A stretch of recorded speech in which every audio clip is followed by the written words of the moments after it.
manejo do amor e de perguntas poderosas podem auxiliar na prevenção ao suicídio.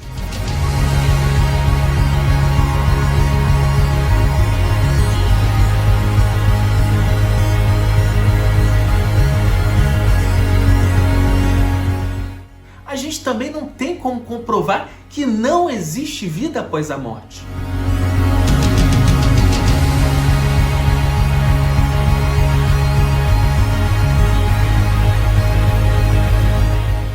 Que é possível nós construirmos um sistema de prevenção muito eficaz, desde que a gente invista na psicologia de modo preventivo, dentro das escolas, articulando amor e inteligência.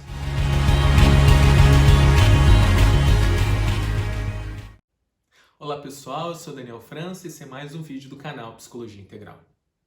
No vídeo de hoje eu vou abordar um tema muito importante na atualidade, sobretudo agora no mês de setembro. Como o manejo do amor e de perguntas poderosas podem auxiliar na prevenção ao suicídio.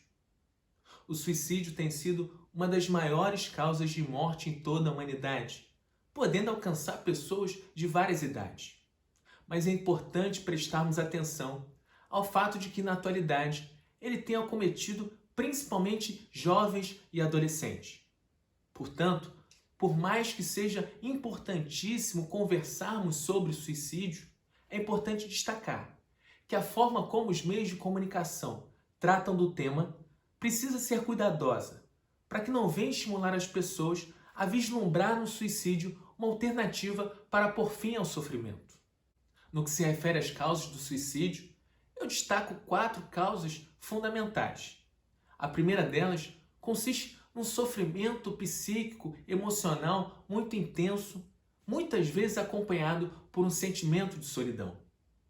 A pessoa, ao passar por uma perda muito significativa na sua vida, ela passa por uma dor emocional tão profunda, tão intensa, tão insuportável para ela, que ela se desespera, enxergando a morte como uma forma de pôr fim àquele sofrimento. Em adolescentes, a minha experiência tem demonstrado que essa dor emocional geralmente se refere a problemas interpessoais vividos ou na família ou na escola, fazendo que a pessoa perca a vinculação positiva com a vida. A segunda causa consiste na falta de fé, na falta de esperança quanto ao futuro. A pessoa entra em um clima de desespero tão grande que ela não acredita que aquele sofrimento vai passar, que o futuro lhe reserva dias melhores. A terceira causa consiste na ideia de que a vida não faz sentido, fazendo que a pessoa perca a vinculação com a vida, perca a vontade de viver. E a quarta e principal causa consiste na crença de que a morte é uma alternativa viável para pôr fim ao sofrimento. A pessoa, além de não ver mais sentido na vida, ela acredita que com a morte todo aquele sofrimento acabará. E dito isso, vocês podem me perguntar: Daniel, como é que a gente pode fazer para prevenir a ideação suicida, para fazer com que as pessoas não desenvolvam essa ideia dentro de si? É imprescindível atacarmos as causas da ideação suicida? E no vídeo de hoje eu vou falar sobre 4 ferramentas, 4 caminhos que eu tenho utilizado na minha clínica e que têm sido muito eficazes na prevenção ao suicídio.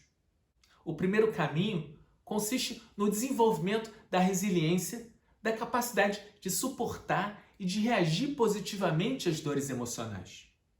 E para isso, é fundamental o desenvolvimento da inteligência emocional das pessoas na vida em geral, mas principalmente nas escolas. É importantíssimo que as pessoas compreendam o sentido das emoções como a raiva, o medo, a tristeza, e que elas compreendam que as dores emocionais, que as suas emoções são sinais de características, de aspectos que elas precisam mudar dentro de si em relação ao mundo que as cerca, às situações da vida. No trabalho voluntário que eu realizo em escolas públicas, além de explicar aos alunos sobre o sentido das emoções, eu realizo com eles uma atividade que eu chamo de roda de acolhimento afetivo. Eu coloco todos os alunos em roda, de modo que todos fiquemos de frente uns para os outros.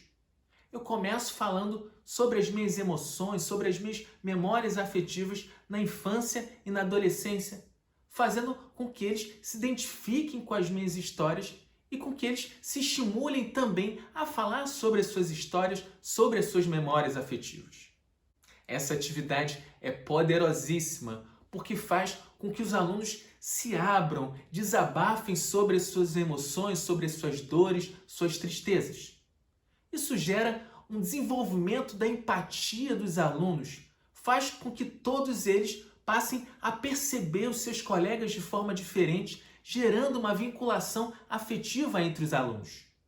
Além disso, conversando abertamente sobre os temas, eles não só aliviam a tensão das suas dores, como também desenvolvem através do diálogo estratégias para lidar com aquelas dores, com aquele sofrimento. Essa ferramenta é poderosíssima não só para promover a vinculação afetiva da turma, para harmonizar a turma, como para desenvolver várias habilidades, como a habilidade de dialogar e a própria inteligência emocional. Além disso, eu utilizo uma ferramenta que eu chamo de caixa de desabafo. Eu digo aos alunos que se eles não quiserem falar sobre seus problemas, que eles podem escrever e depositar uma mensagem, um bilhete dentro dessa caixa que eu tratarei de respondê-los sem identificar o autor da mensagem. Eu me recordo que em certa oportunidade eu passei a caixa de desabafo em uma turma e no mínimo 12 alunos escreveram sobre seus problemas. E desses 12 problemas, no mínimo 4 ou 5 referiam-se à ideação suicida. Foi então que eu senti a necessidade de logo na aula seguinte fazer uma roda de acolhimento afetivo e conversarmos diretamente sobre suicídio. Foi uma conversa poderosíssima, foi um momento incrível de compartilhamento de ideias, de emoções, de experiências, de histórias, que fizeram com que todos nós crescêssemos na oportunidade. A minha experiência trabalhando em escolas públicas demonstra a necessidade de investirmos no trabalho do psicólogo dentro das escolas. Se cada turma tiver ao menos um tempo por semana com o psicólogo, ele poderá desenvolver várias habilidades socioemocionais com os alunos, atuando preventivamente sobre os problemas que poderão ocorrer nas suas vidas e desenvolvendo uma sociedade muito mais hábil para lidar com as suas emoções e para se vincular afetivamente de forma saudável. O segundo caminho consiste na necessidade de dialogarmos mais sobre o sentido da vida.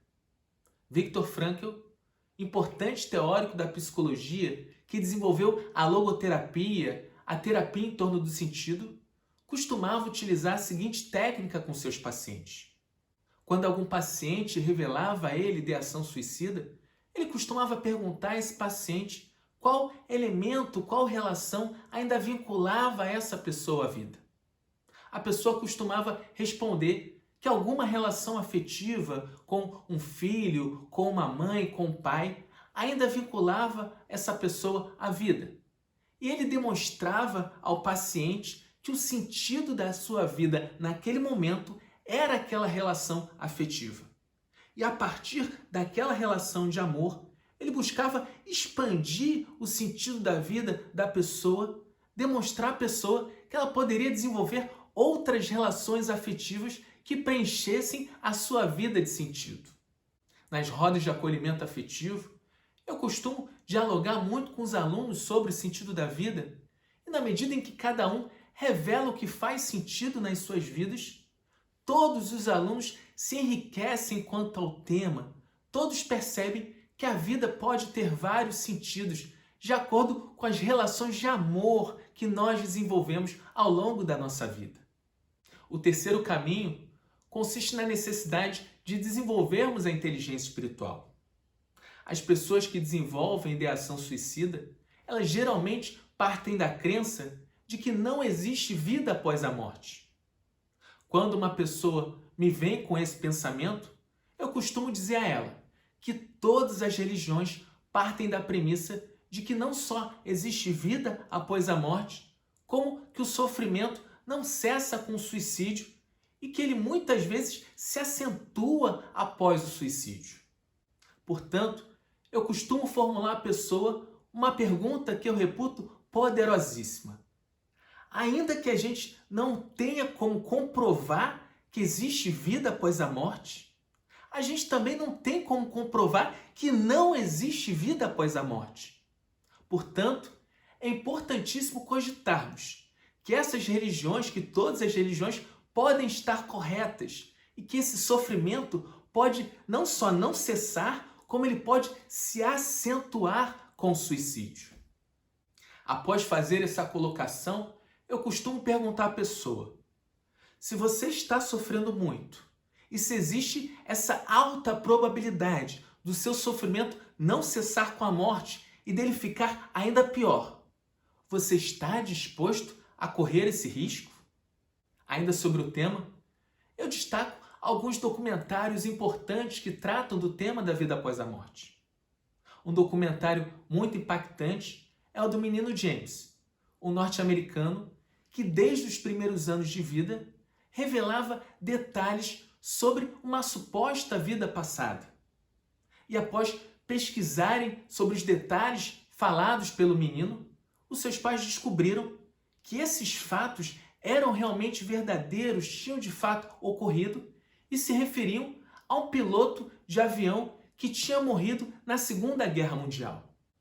Esse documentário é tão impactante que eu faço questão de colocar o link dele aqui na descrição desse vídeo para que você mesmo possa tirar as suas próprias conclusões.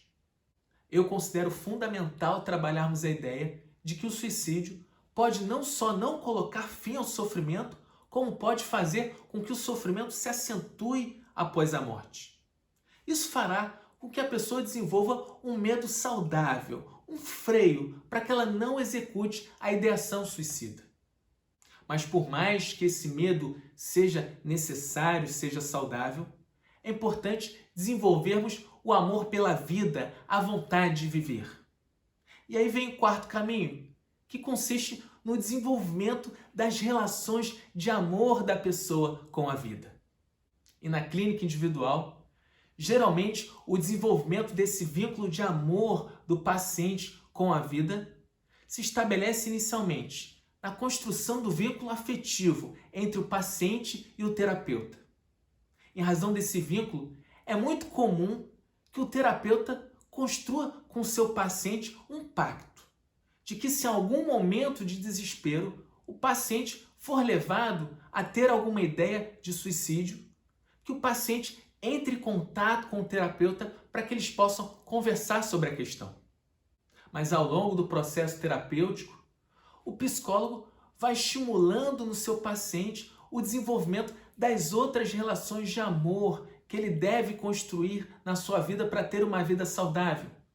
As relações de amor com seus familiares, com seus amigos, com o conhecimento, com o seu trabalho, com a vida em geral. No que se refere à construção de vínculos de amor com a vida, a minha experiência tem demonstrado que o trabalho do psicólogo dentro das escolas é fundamental. Isso porque a psicologia dispõe de ferramentas que favorecem a vinculação afetiva saudável entre os alunos, fazendo com que qualquer turma se transforme em um grupo de amigos. Esse investimento na psicologia de forma preventiva dentro das escolas transformará as escolas em lugares incríveis, onde além de se buscar conhecimento, as pessoas terão o sentimento de pertencer a um grupo, de encontrar os seus amigos com os quais realizarão trocas afetivas saudáveis. E já finalizando esse vídeo, eu quero destacar que é possível nós construirmos um sistema de prevenção muito eficaz, não só com relação ao suicídio, quanto a vários outros problemas emocionais e existenciais, desde que a gente invista na psicologia de modo preventivo, dentro das escolas, articulando amor e inteligência.